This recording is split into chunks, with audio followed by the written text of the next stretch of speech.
This is the Mixed Martial Arts Beat for the third week of May 2014. Hello again, everyone. I'm Ariel Helwani inside our New York City studio. After a brief hiatus, we are back. We got a great show, a lot to talk about with a big weekend coming up in the world of mixed martial arts, so let us get right into it. Of course, we're being joined by the man with the shirt in a new spot this week, Jeff Wagenheim of SportsIllustrated.com, making his long-awaited, much anticipated MMA Beat debut from the Mixed Martial Arts Hour. Eric Jackman, aka New York Rick, welcome. Thank you for having me. And of course, the man with the hat at the end of the table, anchoring the panel, Chuck Mindenhall of MMAfighting.com. All right, guys, let's get into it. Big weekend for Bellator MMA. They make their also long-awaited, much talked about pay-per-view debut. And well, this time last week, we thought it was going to be Eddie Alvarez versus Michael Chandler. Of course, that is not happening. The new main event, King Mo versus Rampage Jackson, and Chandler now, of course, fighting Will Brooks. So let's start right off the top. Bad luck once again. Main event falls out a week out. Same thing happened in November. This time, though, they decide to remain on pay-per-view. Was that the right call?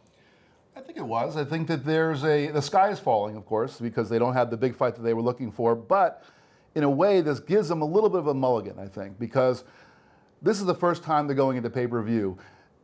Alvarez-Chandler is the best that they have. So if they went out there this Saturday night and presented that fight and it failed as a pay-per-view product, where does Bellator go from there? They have nothing better to present. They can't up the ante at all. That's the best they've got.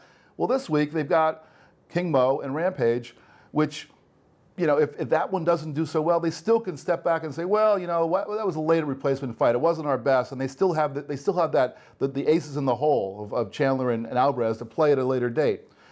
Also, as you recall, Chandler and Alvarez, their second fight was the co-main event of the first time they were going to plan a pay-per-view. And what was the main event? Well, it was Tito Ortiz against Rampage Jackson. And everybody criticized that, including myself. But the reason they did that was because of name recognition. Well, they've got Rampage Jackson, a lot of name recognition going for this Saturday. So from a business perspective, I don't think from a competitive perspective you can argue that this is a better fight. But from a business perspective, maybe they can rely on that. And maybe it'll bring them something that they weren't going to get otherwise. Who knows? What do you got? And of course, the promoters are giving us the spin that this is still a pay-per-view card. Do you believe this is still a pay-per-view card? I do. I think it was the right move, and I think this is still a pay-per-view card because undoubtedly they lost a huge fight. Alvarez and Chandler was huge. But I think the only people who were going to tune into this anyway were hardcore fans. If they made a mistake, it wasn't in keeping it on pay-per-view, it was in going to pay-per-view in the first place.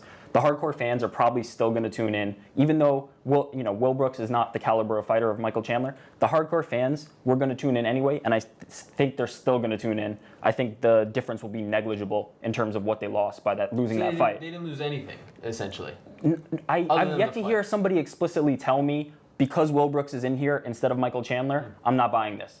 I think the difference is going to be very negligible. If they made a mistake, it was putting it on pay-per-view in the first place. Yeah, I don't know. I mean, to me, that fight was the big fight.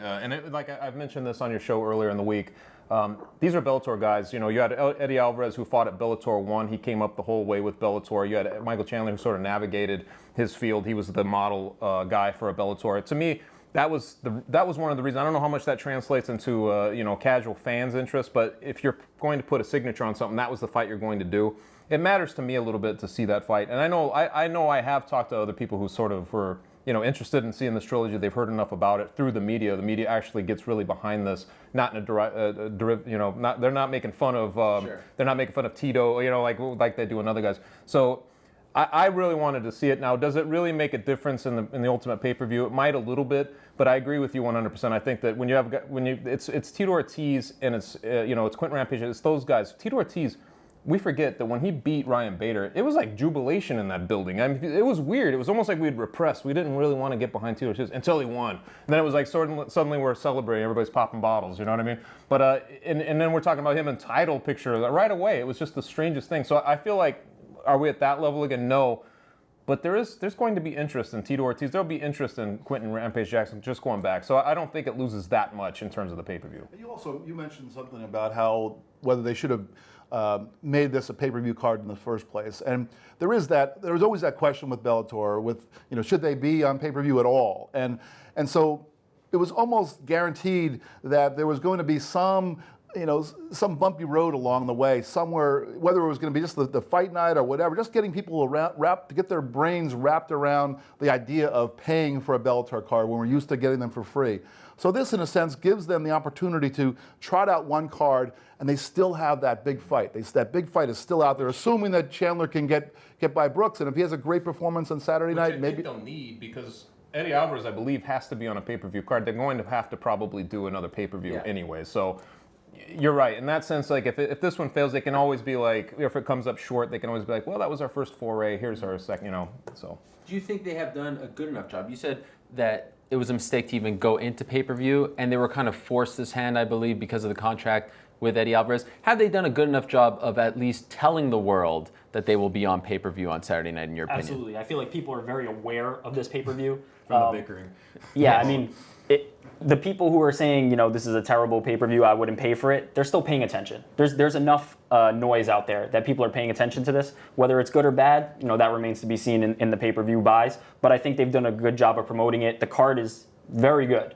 Make no mistake about it. Losing that fight was huge, but it's a very good card, and I'm looking forward to seeing it personally. It's actually constructed better than the first one, right? Absolutely. It's sort of like the old, it's almost like a old freak show type vibe, because if you really look at the talent on this card, Blagoy Ivanov, guy who stabbed, he's miraculously back and fighting for, this guy's coming back. You got Michael Page, who's sort of like this phenom. He wants to try the 720 Sure. kick. And then you like Tito Ortiz, his whole thing against Shlemenko. I'm morbidly interested in that fight. I feel like Same they here. booked Tito perfectly. You can elevate Shlemenko. It's a no lose for Shlemenko. He's the middleweight champion.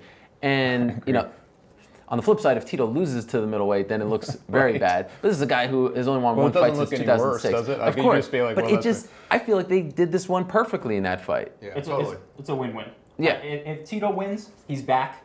Even though he beat a much smaller fighter, Tito's back. He's finally back on the winning track. And if Shlemenko wins, business as usual. Just add another name to his resume. And there's a little leveling of the playing field, I guess, when you think of the size difference there, with Ortiz. But him being off so long, him being on, we don't know where he's at in his career. We suspect he doesn't have what he had before.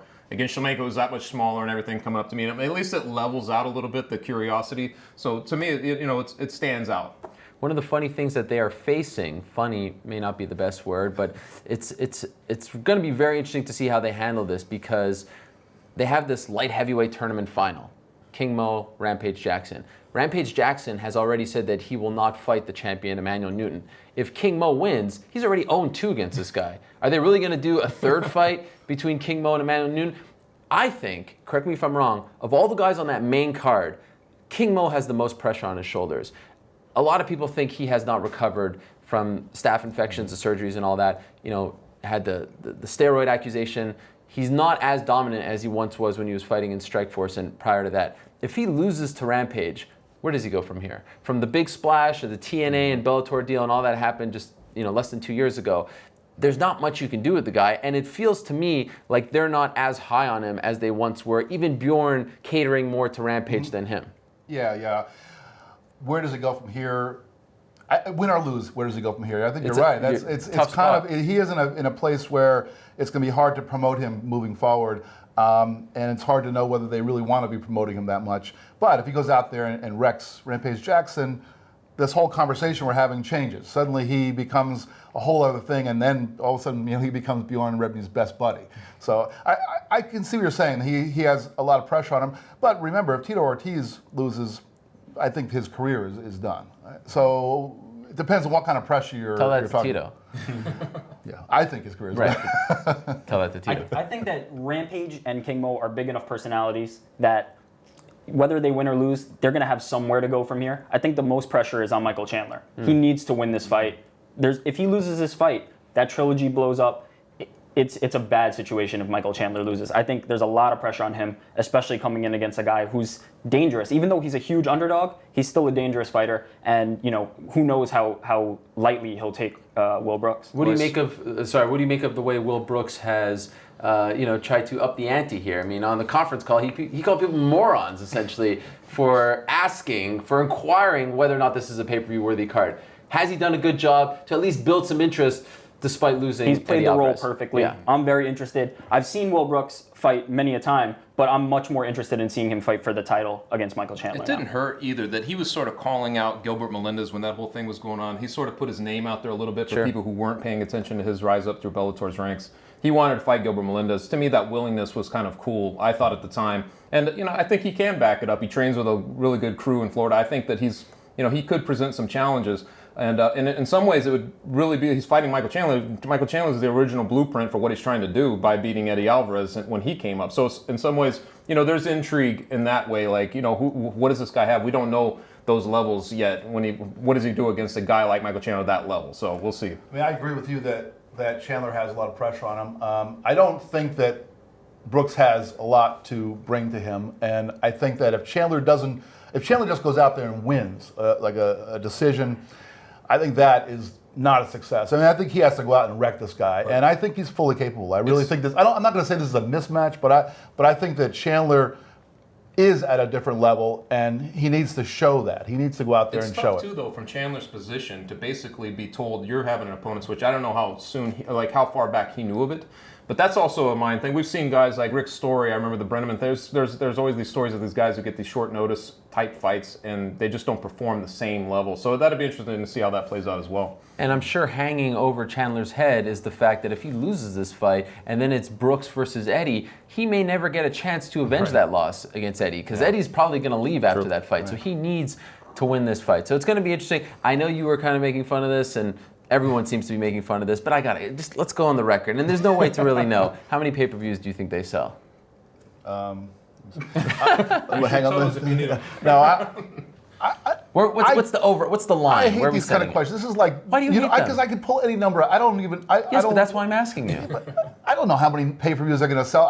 You're the expert. I'm not an expert on how many days. I know I'm going to buy it. So they're going to get at least one. I think, I'm going to probably. Well, then let me ask you this. Why do people get so upset in the MMA world when we talk about this stuff? Isn't it a very important part of the sport to gauge how popular a promotion or stars are? That's the only way we could do it. TV ratings, pay-per-view numbers. Yeah, but you're right. But what makes my head spin is that I never really quite understand why people are really interested in this fight and not another one. It seems like I look at a fight, I'm saying, well, like, I want a fight that's really competitive. A fight that, like Chandler Alvarez, is a fight that I think should be enormous pay-per-view numbers, but it probably wouldn't have done enormous numbers. It's the most, we've seen the first two fights have been incredible fights. That should be like UFC, one of the top UFC level pay-per-views because of what they could do. That's not the way things work. The way things work is if there's some kind of celebrity, name recognition thing going on, and they have that now. But I don't think the fight is.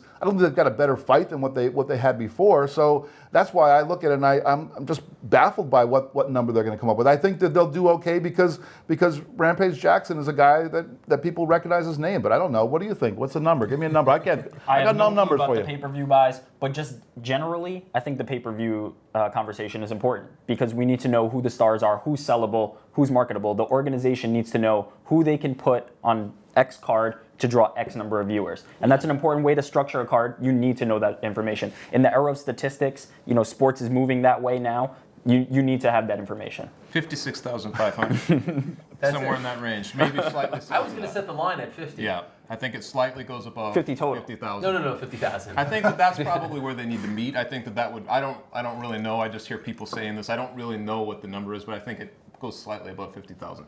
I mean, it's unheard of in the history of MMA for a non-Zuffa pay-per-view to get over 100,000. And it's so a if they tough can one break up against big TJ Dillashaw the next week, so we'll see Yeah, how that people are plays out. saving their money. Chuck and I were talking about before that there's a fight that's the UFC, so they've got the track record of putting on pay-per-views. They've got one of their most exciting fighters, but it's at least in my mind, it's pretty much of a mismatch. So would I be if you said to me, okay, you can either watch Alvarez and Chandler or you can watch Dillashaw and Barral, I'm much more interested in watching Alvarez and Chandler. I'm much more interested. But that's you, someone who covers the sport. I want to know how many pay-per-views because that, in a way, translates into how good of a job has Bellator done in building Michael Chandler and Eddie Alvarez? Well, I'm speaking not as a person who covers the sport. I'm speaking as a fan, as a person who watches it. As a person who covers it, I'm more interested in seeing the champion fight. So because that's the bigger But there are two platform. champions. Eddie's a champion too. Yeah, well, The champion of all champions. It's the champion. I mean, the UFC is the bigger league. So this is I'm just like throwing all this stuff into this big gumbo of like, who knows? That's really what it comes down to for me. I don't really understand. I hear the numbers. I read the numbers on MMA Fighting. You know, Dave Meltzer does a great job on the site of digesting what the numbers mean.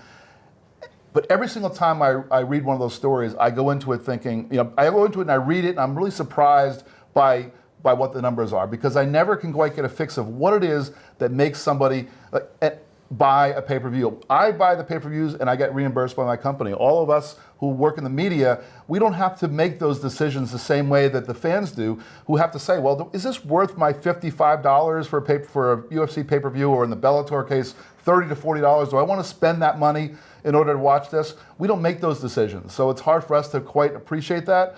But what is it? What is it that makes those people say, that's the one I want to watch? Bellator's ratings this season on Spike TV in a Friday night slot have been surprisingly great. And I'm curious to see what that translates into. Are the fans who are watching Bellator just casual fans who are home on a Friday night who, you know, had just watched Cops and it bleeds into Bellator? Or are they loyal Bellator customers? Because if they are, and there's 800 or so thousand people watching on any given Friday, that should lead to a good number. So I think it's going to be very interesting to see what it all translates into. Let's move along, because there's a lot to talk about in the world of MMA outside of the pay-per-view. On Wednesday, the news broke that Urijah Faber is going to be fighting Alex Caceres, a.k.a. Bruce Leroy, at UFC 175, July 5th in Las Vegas. Now, Urijah Faber said he wanted to fight someone. It didn't really matter who. He wanted to fight someone on this card. And Caceres asked the UFC for this fight. The fight comes out, and you see a lot of complaints about people saying, like, Faber's fight, this is the craziest matchup. Fans to complain. Exactly. Yeah. Unbelievable. So what do you think of this matchup? Is this a smart move for both Caceres and Faber? Well, I mean, it's a no-brainer for Caceres. Right. Urijah Faber's a big name. But is it, though? Is it time too to big fight? of a step up? No, you have to take that shot. If you don't believe you can beat Urijah Faber and be the best in the world, then you're in the wrong profession. He needs to take this fight. He already took this fight. Right. He needs to fight this fight, and he needs to win this fight. Urijah Faber, he's kind of at a crossroads. He's kind of at a point where he's already cleared out the rest of the divisions except for the champion.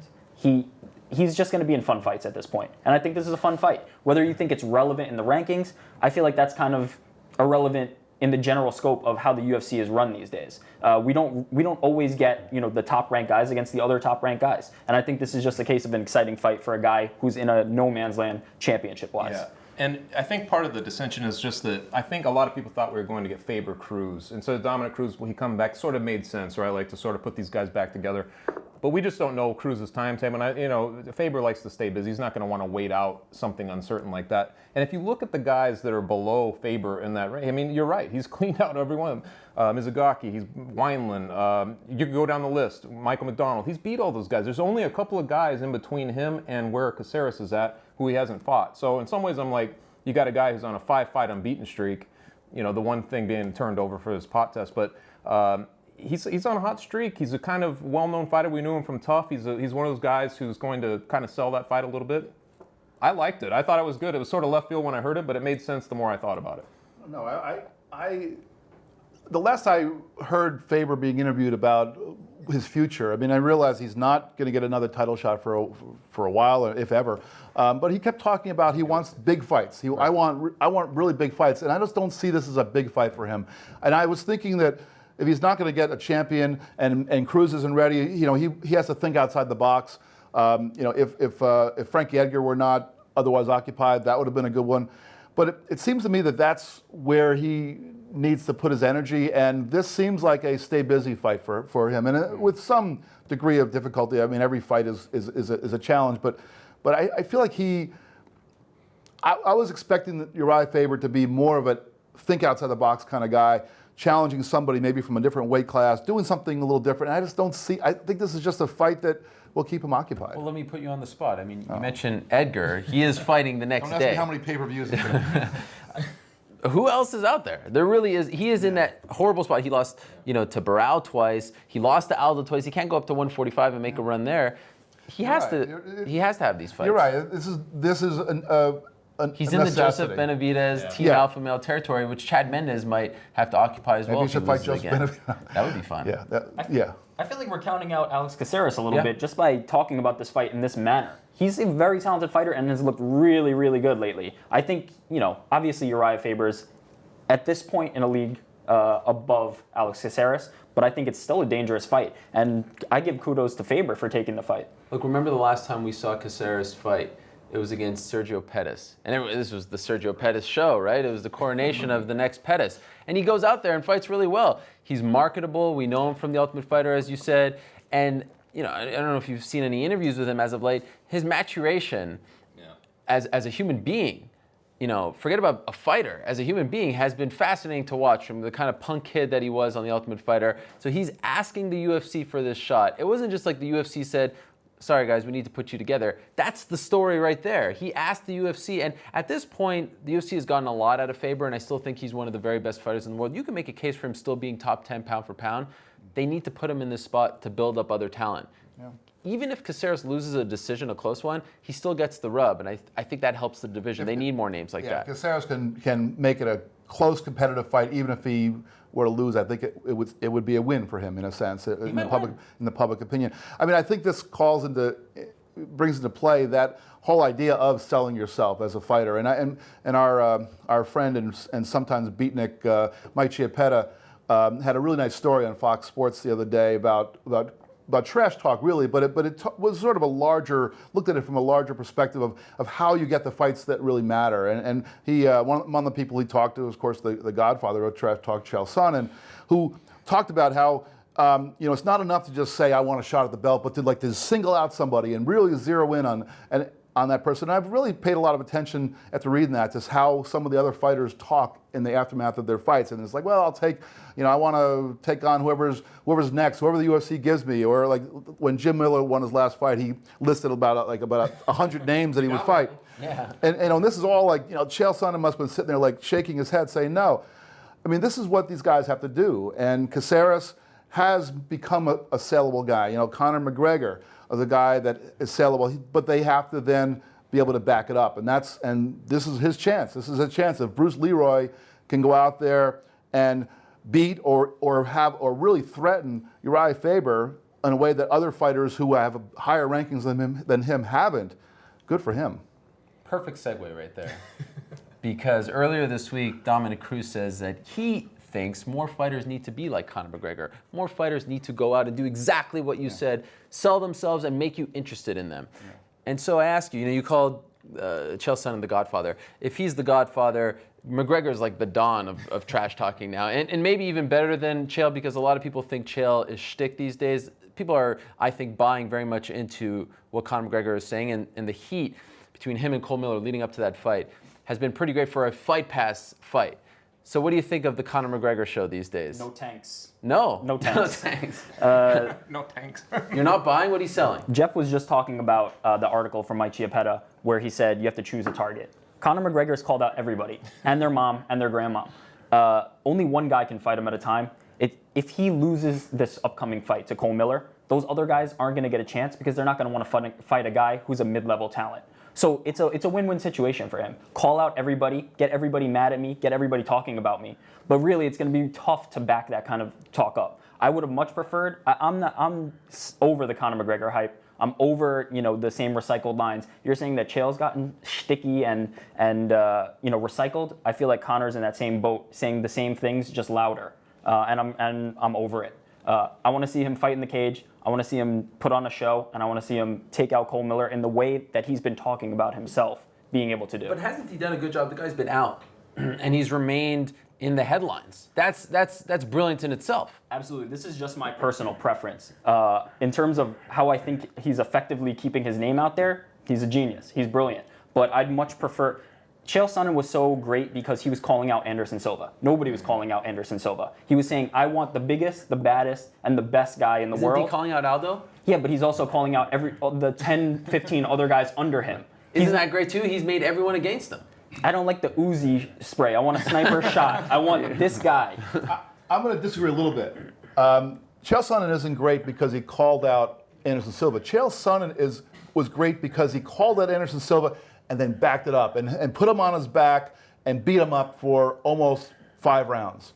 That's what made Chael Sonnen. If Chael Sonnen had called out Anderson Silva and went out there and had a Forrest Griffin performance and got knocked out and then ran out of the cage, we would never have heard from him again. He was talking that smack though before that. That's what made it even crazier. Is he left it right there at the doorstep of pulling off that upset after talking that whole bunch of mess heading into that fight. So the Conor McGregor, if we're going to give him a grade, it's an incomplete, because until he goes out there and beats somebody who means something, and you know, the first step is Cole Miller, but he's got to get somebody in the top 10 until he goes out and beats a top 10 fighter. But we're not just talking about him as the fighter. Just the fact that we're actually having this conversation about him doing this and Dominic Cruz, a champion, giving him props. There's something to be said for that, right? There is, but it's strange too. It's not like you can tell somebody, hey, you need to have more charisma and you need to start calling people out. I'd rather somebody be sincere and authentic and tell you what they want than people put on airs and start to do this stuff because they can't uphold them. At some point, it becomes all phony. We've seen that a million times as well. We recently saw that with Phil Davis. Exactly. With Dana White. So and that's a prime example. Like, you know, he's actually a pretty good talker too. Like he's decent. He's pretty funny, but it was a little bit forced. There's just some things like that.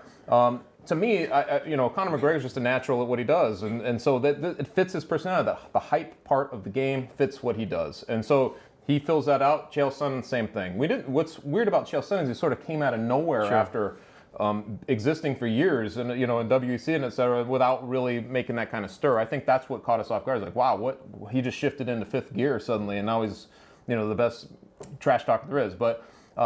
So he's a little bit of an anomaly, but I feel like there's guys like Nick Lentz. I've seen him. I know they were sort of trying to coach him and prod him, like say something controversial, you know, and it just doesn't come off right. You know what I mean? So I'd rather guys just, if you're going to call him out, really mean it.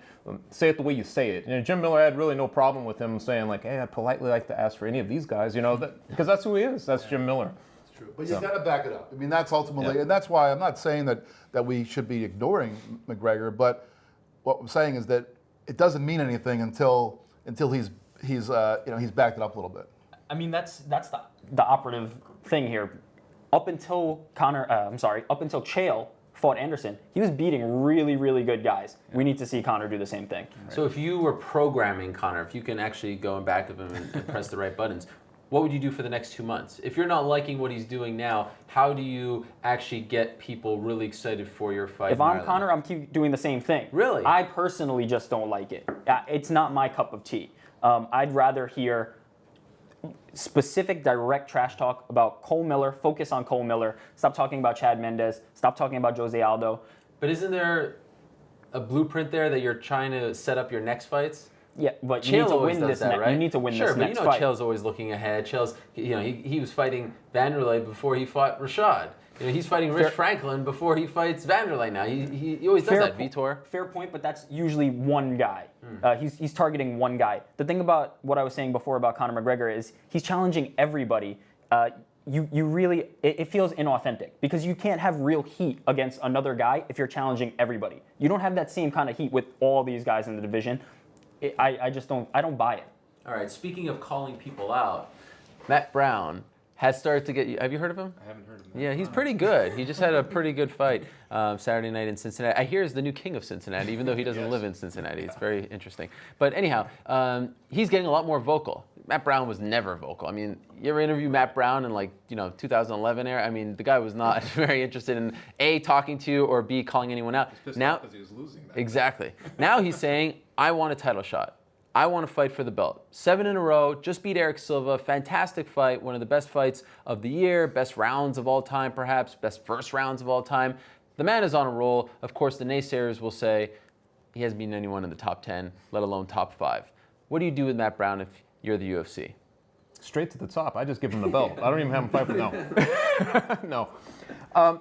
Given the scope, it's strange. Does he deserve a title shot? You know, does he deserve it? He's won 7 fights in a row. It's a tricky question in that division right now because none of the guys really glaringly deserve it. They're all they've all had a loss in recent times. They've all, you know what I mean? Like all the guys who are sort of ahead of him in the rankings. So yeah, you could make the case, I guess, that he deserves it by beating 7 guys in a row, just on that alone. But at the same time, those guys have been fighting each other. And so they've kind of been, their losses are to each other, all the guys above them. So you'd like to see him fight one of those guys in that top space. And maybe that would be a guy like Hector Lombard, who's now right there with him, neck and neck in the UFC rankings at least. Maybe that would be the one that be a catalyst. To me, that would be. If he beats Hector Lombard, especially the way he's been performing, finishes him and all that, to me that puts him, no questions asked, into contention. But I still think he needs to beat that one guy who's ahead of him. I feel like this isn't unprecedented. We've seen this before with Gray Maynard on his huge win streak. We've seen this before with John Fitch. We've seen this before with Jim Miller. Most of those guys, Gray Maynard, for example, had to fight Kenny Florian in order to get his title shot. Fitch, he fought somebody who wasn't on the level. I'm forgetting the guy's name, you've had to fight a number one contender. Jim Miller had to fight Benson Henderson. Benson Henderson ended up winning. Yeah. It was Chris Wilson. Yeah. Benson Henderson ended up winning and having to go on to get the title shot. I feel like Matt Brown has to follow that same plan. He needs to beat somebody who's another number one contender, and then he will get the title shot.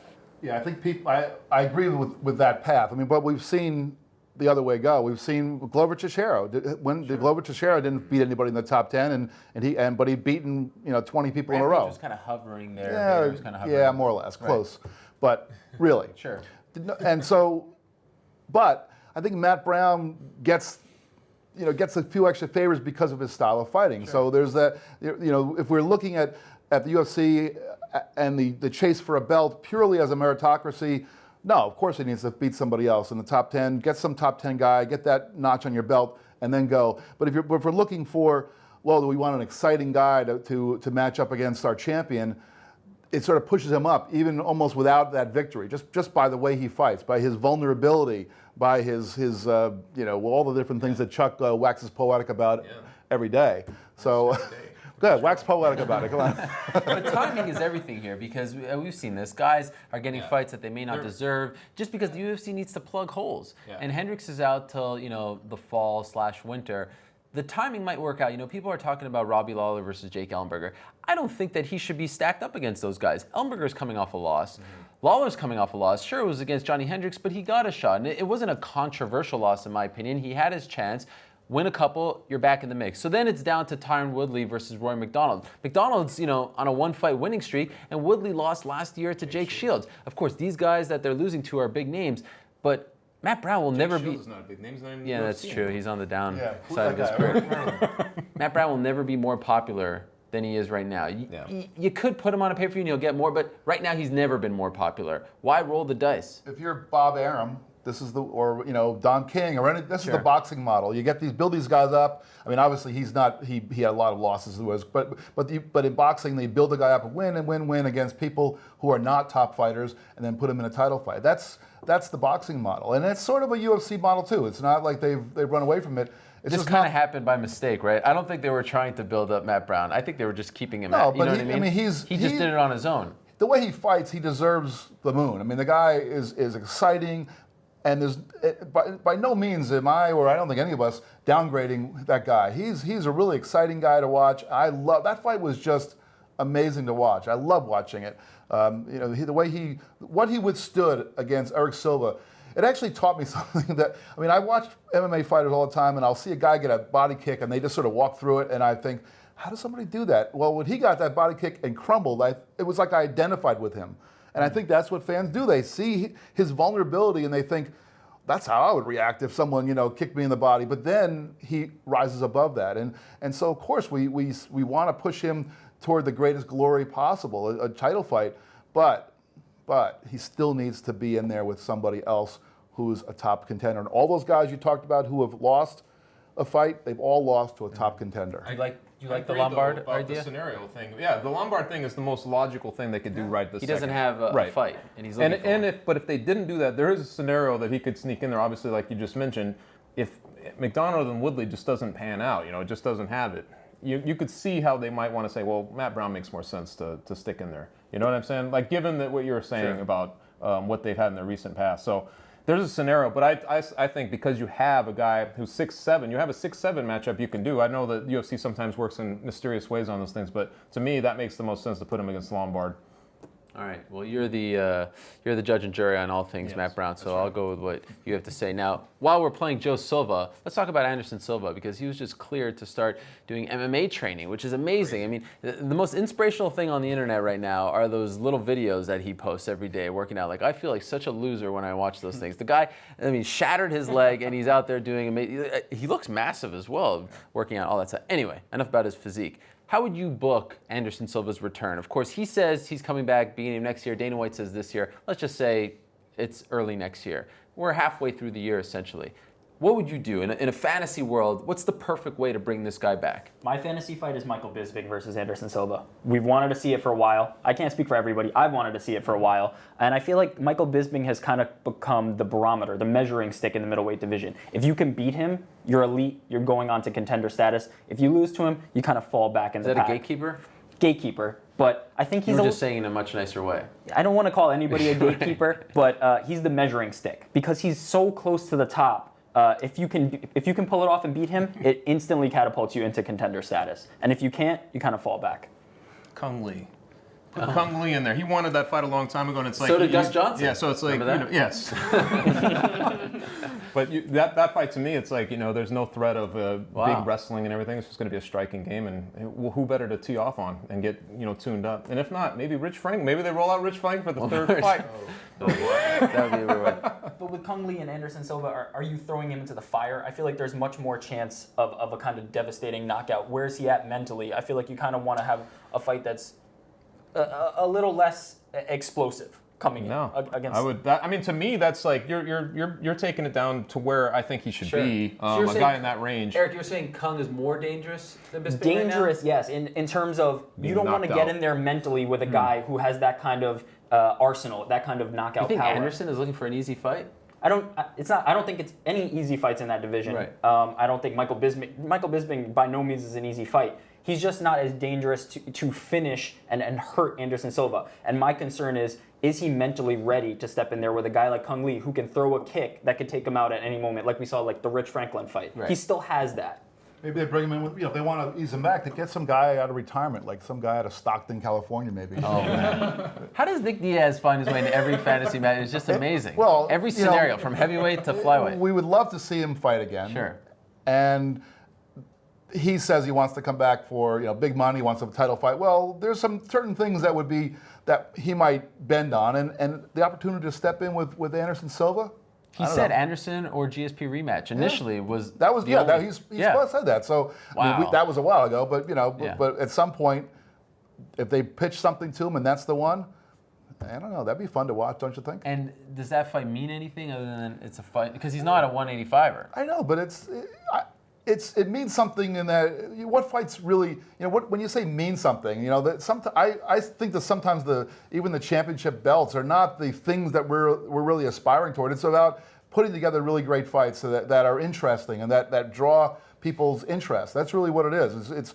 And that's a fight that how many people do you know that would say, I'm not going to bother with that one? Yeah. No, I think that would get a lot of people more. So what do you think, Bisping or Diaz? I'm still going with Bisping, Wow. but I would watch that. For I sure. like the Bisping idea, not so much for Anderson, but for Bisping. Because I feel like, I feel bad. I mean, the guy's been in the sport for so long. It's amazing when you think about the names who have gotten middleweight title shots and how popular he is, and how he hasn't had one. You know what I mean? Talis Ladies, Maya before, Cote. The list goes on and on. He always fell short, and I feel like he's wanted that fight for so long. Yeah. And he might not get it now after the Kennedy loss. It might take a few more, and obviously Anderson is no longer the champion, but I almost feel like that's a gift for Bisping as much as it is for Anderson Silva. You know what I mean? Okay. Yeah, that's true. It might be tough after a fight like that. So we'll see what the UFC does, but the good news is it appears though he is coming back, and I would think a lot of people are excited about that. Let's talk about Vitor Belfort. This is an ongoing saga, and you wrote a great article about this just a few weeks ago. It's just such an awkward spot now, and now he's doing more interviews. And our own Guilherme Cruz spoke to him with his wife on the line, and once he asked about that infamous now drug test back in February, they ended the interview. He's saying he can fight. People are calling him out. Rockhold, Jacare. I mean, What do you think of the way this is all being handled? Because when you ask the UFC about this, when you ask Dana White, he's like, oh, that's not my problem. I mean, someone's not telling us something. You know, if you passed the test, just tell us. If you didn't, can we find out and move on and know how long you'll be out for so we can stop talking and asking about you? What do you think of the way this is all being dealt with? You say handled? It's not being handled. It's being handled like it's a hot potato. Right. It's like nobody wants to hold on to it. You know, you ask Dana White a question. Well, I don't know. You know, he tosses it to the next guy. It gets a little uncomfortable, right? Nope. And then there's this.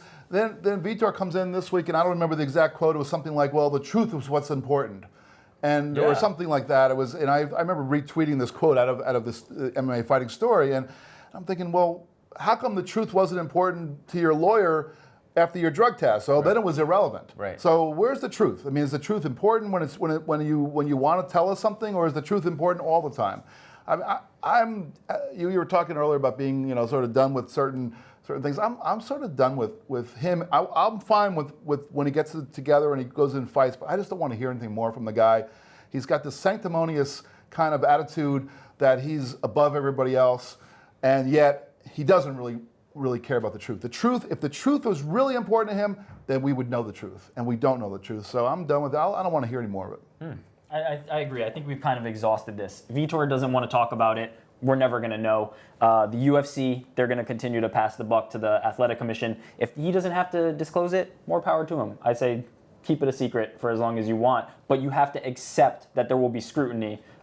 He's kind of back in that position before he started going on this winning streak about people questioning, is he a product entirely of TRT? Where the talk about his in-cage performance was completely overshadowed, and he's just right back there. I think he had a chance to, you know, distance himself from that, and we're right back where we started.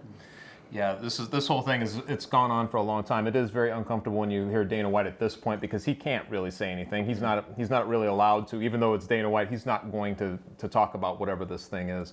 I think that it's interesting that even though you were mentioning that some guys they want to fight him, Rockhold wants to fight him and stuff. It's a lot of people are sort of moving on, like what you're talking about. They are sort of moving on. Jacare, you reported a couple of nights back that he no longer is interested in fighting this or that. He wants to fight for the belt because it's almost like Vitor's starting to vanish into the background at this point because nobody really knows what's going on. And when Jacare originally was bringing that stuff up was right after his fight in February, and then the stuff happened late, right around that time with Vitor Belfort. It's almost like he's just going to fade. The scrutiny will always be there, but he's just going to start to fade away. We're just going to set him aside. It's what's going to happen until he comes clean or he tells us what happened, or the commission, he goes for his license, he has to go before the board or whatever, and it comes out that way. But at this point, it doesn't make any sense for anybody. It doesn't make sense for the title picture. He doesn't make sense to any scenario until he gets that cleared up. And if it turns out that this is true, or the report we had was like a week or so ago about the Brazilian commission okaying him to come back. Very bizarre. Yeah. If that happens, I mean, if they want to, whatever they want to do, fine. They want to, if the commission wants to give him a license, fine. But if the UFC puts a Vitor Belfort fight in Brazil, the credibility is absolutely zero. And I don't know that they would anymore. I think there was a time that when they obviously. It's a fact that they did it in the past, but I think that they've even got to the point where they're going to say, no, you want to fight, we're going to fight in Vegas, clear it up. I can almost guarantee they wouldn't do that because they would never go against Nevada.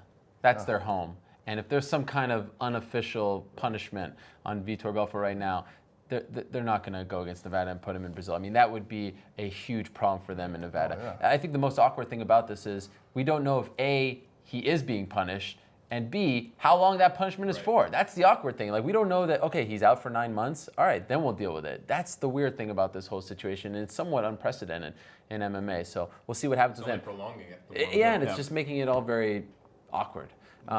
Before we go, I have to ask you guys this. Quickly, down the line.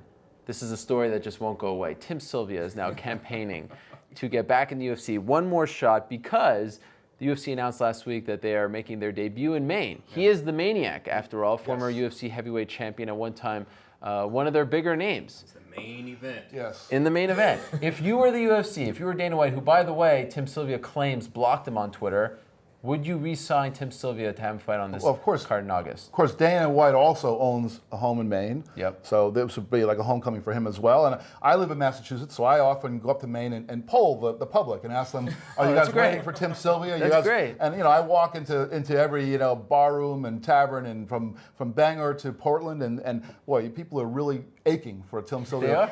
And as far as I'm concerned, I'm all in favor of it. I think it'd be great, but he has to stand in line. I mean, I don't think he's not the first guy. They got to get Bob Sapp under contract first before they can bring him on. But after Bob Once Sapp, Bob is cleared Bob Sapp is in there, then Tim Sylvia. All right. Yeah. Okay, obviously not. He's not UFC caliber. He's done nothing to earn his spot back in the UFC. If you look at the roster of heavyweights, it's not the UFC's roster, and just heavyweight MMA in general is not great. But there's not a guy on there that I'm like, oh, that's a matchup that's favorable for Tim Sylvia. I don't think it's necessary unless they're really, really dying to sell tickets. And how many tickets is Tim Sylvia really going to sell? The Maniac. It's in his name.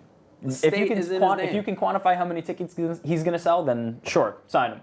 If it was 2012, this would make sense. I mean, he was writing Right. at one point. He was lobbying. He had won 7 of 8 fights. It would have made sense. He almost for got the Cormier fight, Yeah. remember? Yes. And I remember writing a piece. And I was like, yeah, let him do it. I wanted to see that. But now he's lost 3 fights in a row. He's 38 years old, and it doesn't seem like he's all that motivated. I don't know how much that this would actually steer him in that direction. So, no. One more fight against Arlovsky in Maine. Sells that place out. I mean, I think you mentioned Sells it out. Arlovsky. I think Arlovsky, the reason we're having this conversation is because Arlovsky signed him. Probably. But Arlovsky, in smaller promotions was winning some fights, right? And so even though he's a guy that we see as a guy that's been been knocked out a bunch and has had a bumpy road, but he against lesser competition, he's managed to win some fights. Tim Sylvia against lesser competition is still losing. If you felt like he was motivated, because we've talked about Mark Hunt, his sort of turnaround. If you just felt like he was motivated, that he was making good fights in these last ones, you might say that. But my problem is his trajectory right now is just pretty bad. He's losing fights to guys,